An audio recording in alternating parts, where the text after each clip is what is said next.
The morning I left for Ucluet, I told myself I deserved it. 68 years old, retired from 31 years with Ontario Hydro. My wife, Carol, gone 2 years now, a stroke, fast, the way she always said she wanted to go when we'd talk about those things late at night. Our house in Barrie was too quiet. Every room still smelled like her hand cream. My son, Elliot, had been after me for months to take a break, go somewhere, stop rattling around that house like a marble in a shoebox.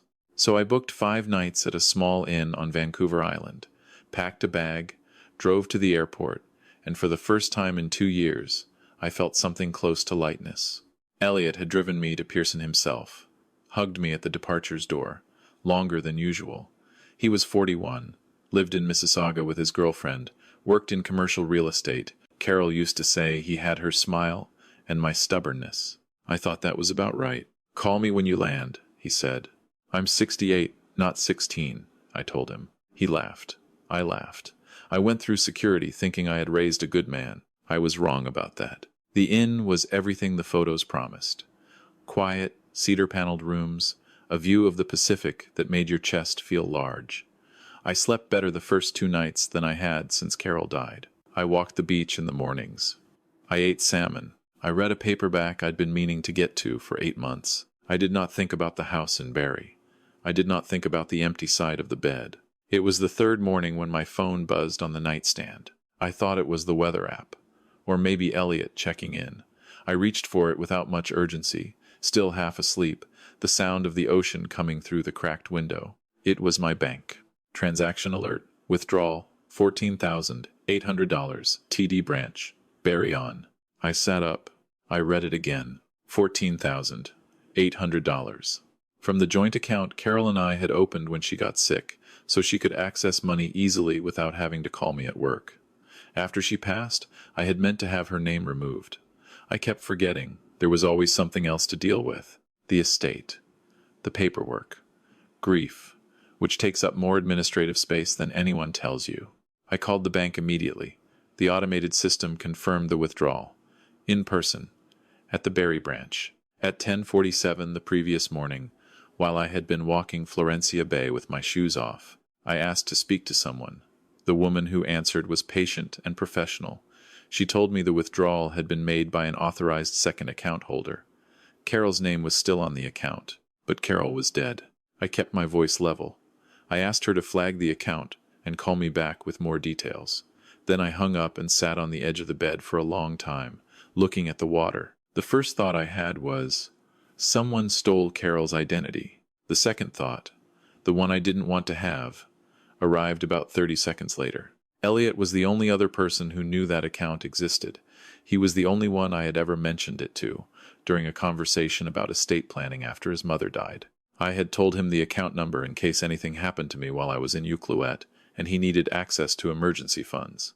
I called him. He picked up on the second ring, easy and calm, the way he always answered. "Hey, Dad, how's the island?"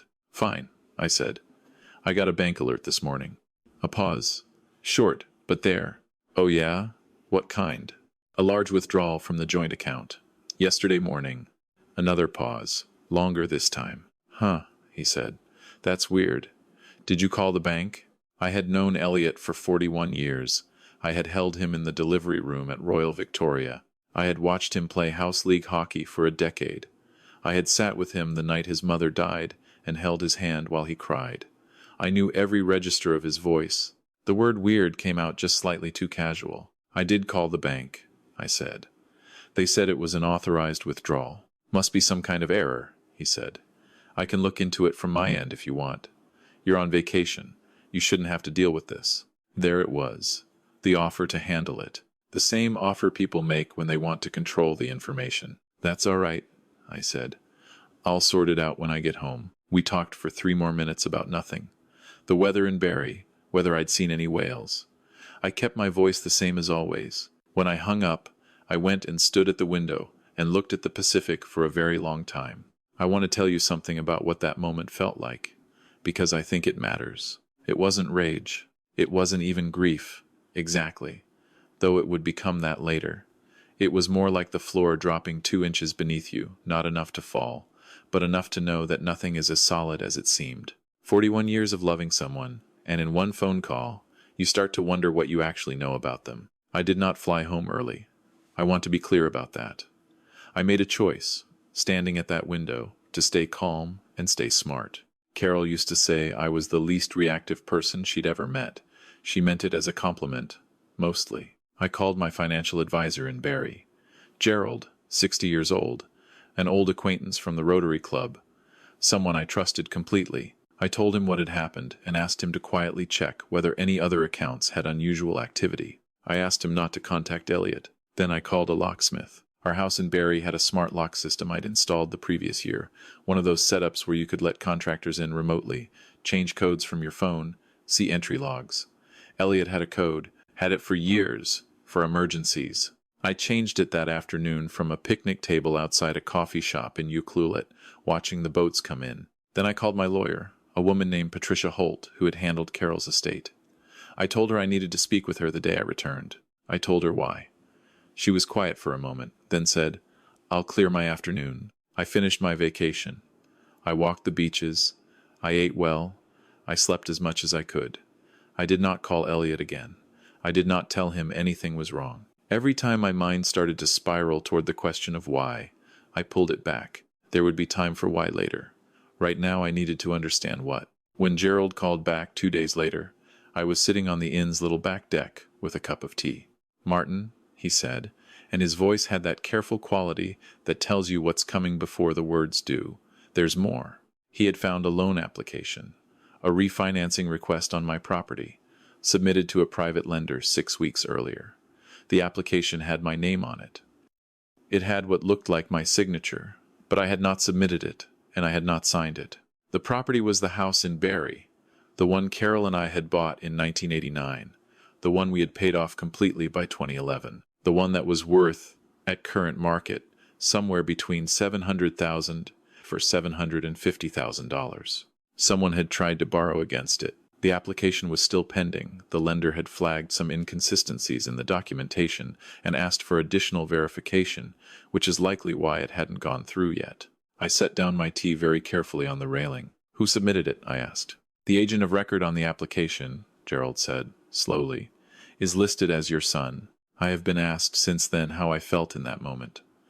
I usually say I felt very cold. That's the closest I can get to accurate. A kind of cold that starts in the chest and moves outward. Not anger. Not yet. Just cold. "Don't do anything," I told Gerald. "Don't flag it. Don't contact anyone. I need a few days." "Martin, a few days," I said. He agreed. I sat on that deck for another hour after we hung up. The Pacific was doing what it does, enormous and indifferent and beautiful. I thought about Elliot at 41, behind on something, probably. Debt I didn't know about. A business deal gone sideways, maybe. His girlfriend, Simone, had expensive taste. I'd noticed that. The restaurants they went to, the trips she posted on Instagram. I wasn't judging. I was just thinking. I thought about how, when Carol was dying, Elliot had asked me once, gently, whether I'd thought about what would happen to the house. I'd told him not to worry about it, that everything was in the will. He'd nodded and not brought it up again. I thought about the withdrawal, $14,800, a number specific enough to feel like a bill being paid. And I thought about my signature, apparently on a document I had never seen. When I flew home, Patricia Holt was waiting for me. We met in her office on Dunlop Street, and she laid out what she'd found in the 2 days since I'd called. The refinancing application used a scanned version of my signature that appeared to have been copied from Carol's estate documents, documents Elliot had helped me organize and file after she passed. He had sat at the kitchen table with me for an entire weekend going through that paperwork. He had access to everything. The private lender, she told me, had indeed flagged the application because the property tax records didn't match the ownership structure as claimed.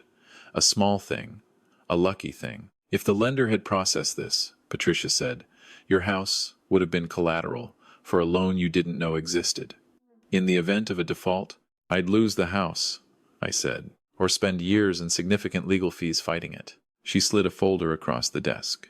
Inside was a document she'd already prepared, a formal complaint to the Ontario Securities Commission regarding the fraudulent use of my identity and forged signature, a notice to the private lender freezing the application, and a letter to TD Bank disputing the withdrawal on the grounds of identity fraud, since Carol was deceased and any use of her account authorization was invalid.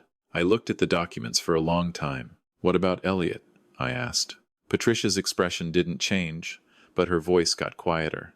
"That depends on what you want to do. Here is what I want to tell you, and I want you to hear it clearly, because this is the part that matters most. I did not call Elliot from Patricia's office to confront him. I did not call him that night. I went home to the house in Barry, the house his mother and I had bought when he was 8 years old, the house where he'd grown up, the house he had tried to borrow against without my knowledge, and I sat in the kitchen, and I thought about everything Carol and I had built, and I made a decision. The decision was not about revenge. I want to be clear about that too. I signed the complaint documents. I signed the letter to the bank. I authorized Patricia to proceed on all fronts. I told her I would not be discouraging a criminal investigation if the authorities chose to pursue one. What Elliot had done, forging a signature, attempting to use a deceased person's account authorization, submitting a fraudulent mortgage application, these were serious offenses under Canadian law, and the fact that he was my son did not change what they were. Then I called him. He came over the next evening. I made coffee. I sat across from him at the same kitchen table where he'd helped me sort through his mother's estate papers, and I watched his face while I told him, calmly and without raising my voice, exactly what I knew. I watched him cycle through it. The initial denial, "Dad, I can explain." The minimization, "It wasn't what it looks like." The pivot to justification, "I was going to pay it back. I was in a bad spot. I didn't think you'd ever find out." The collapse into something that looked like remorse, tears, hands over his face, his voice breaking. I let him finish. "You used your mother's name," I said. "She's been gone 2 years, and you used her name on a bank account to take money from me." He didn't say anything. "You copied her signature from her estate documents. Documents we went through together, at this table." He put his head in his hands. "I want to tell you that I felt nothing in that moment, but that isn't true. I felt a grief I don't entirely have words for. Not anger at him. I had moved through anger already. Alone, in Ucluelet, on a beach with no one watching. What I felt sitting across from him was something more like mourning. Mourning for the version of him I thought I had raised. Mourning for the easy story, the one where you do everything right as a parent and it works out. "I need you to leave," I said. "My lawyer will be in touch." He looked up. "Dad, I need you to leave now, Elliot." He left. The weeks that followed were not easy. They are not easy to describe, either. There is a particular kind of loneliness that comes from discovering that a person you loved was also, in some ways, someone you did not know. You find yourself going back through memories, re-examining them, wondering which moments were real and which were performance. It's an exhausting thing. I don't recommend it as a way to spend your evenings. The bank reversed the withdrawal after Patricia submitted the dispute documentation. The fraudulent refinancing application was formally cancelled, and the lender filed their own report with the authorities. The Ontario Provincial Police contacted me in early November. I cooperated fully. Elliot was charged with fraud over $5,000 and forgery. His case is currently before the courts. I have been advised not to discuss the details. What I can tell you is that I changed my will. The house in Barrie will go to the Barrie Hospice Foundation, the organization that sent a nurse named Margaret to sit with Carol in her last 3 days, a woman who held my wife's hand when I needed to step outside and breathe. It seemed right. I also want to tell you about the other account. When Carol got sick, I set up a separate savings account just in my name, no one else on it, and I moved a portion of our savings there quietly. Not out of distrust. It wasn't that. Not then. Carol was the one who suggested it, actually. "Put some aside where I can't accidentally spend it," she joked, on one of her better days. "Something just for emergencies." I never touched it, never mentioned it to anyone. It sat there, untouched, through her illness and death, and the 2 years after. When the bank reversed Elliot's withdrawal and everything was settled, I used part of that account to take another trip, not back to Ucluelet, not yet. Somewhere new. I went to Cape Breton, and I walked the Cabot Trail, and I ate chowder in a small place in Cheticamp, and I thought about Carol almost constantly, and I thought about Elliot sometimes. And mostly, I thought about what it means to get to 68 and still have most of your life to decide what to do with. I think about other people who might be in a version of this situation right now. People who trust their children completely, the way you're supposed to, the way nature more or less demands. People who have a joint account they meant to update, a signature on file somewhere, a door code they shared in good faith. People who went through loss and leaned on the people nearby without wondering whether that proximity was being used. I am not telling you to distrust your family. I would never tell you that. Love requires trust, and you cannot love at a safe distance. It doesn't work. It's not worth having. But I am telling you to know your accounts. Review them, not obsessively, not out of suspicion, but the way you check the smoke detector twice a year because it matters, because neglect creates opportunity, because the people who love you most should have nothing to hide from your oversight and will not mind it. Review every document before you sign it, every single one. If you need glasses, get them first. If you need time, take it. No legitimate thing requires your signature before you've read what you're signing. Keep something for yourself, not out of selfishness. Carol understood this. A modest account, known only to you, not because you expect betrayal, but because independence, financial independence, is not a luxury at 68. It is the thing that meant I could fly home from Ucluelet and walk into Patricia's office and sign documents without asking anyone's permission. Talk to a lawyer about your estate documents. Not eventually, now.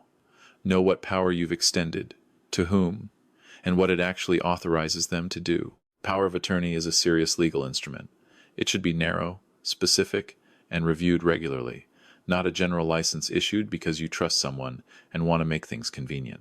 If something feels wrong, a voice on the phone that's slightly too casual, a withdrawal that wasn't you, a pause where there should be an answer, trust that feeling. You did not get to this age by ignoring your instincts. Do not start now, because the person on the other end of the phone is someone you love. I am still in the house in Barry. I still see Carol everywhere in it, in the curtains she picked out, in the garden she planned, in the fourth stair from the bottom that always creaks, in the same place she used to step over to avoid waking me up when she came to bed late. I am not sure I will sell it. I am not sure I will stay. What I know is that I am standing in it on my own 2 feet, with my finances intact and my name on everything that matters, and I made it through something that could have taken all of this from me if I had been a little less careful, or a little less lucky, or a little less willing to sit on a deck in Ucluelet and make cold, clear decisions while the Pacific went about its business in front of me. Carol would have been furious about Elliot. She would have cried and raged, and then eventually, because she was who she was, she probably would have found a way towards something more complicated than anger. She was better at that than me. I won't pretend otherwise. But she also would have told me I did the right thing. I'm certain of that. Not because what I did was easy or painless, or the thing that feels good to tell people at a dinner party. Because it was honest. Because it protected what she and I spent a lifetime building. Because the alternative, looking the other way, absorbing the loss, pretending that what happened was something less than what it was, would have been a kind of lie, and Carol had no patience for lies. Neither do I. Not anymore.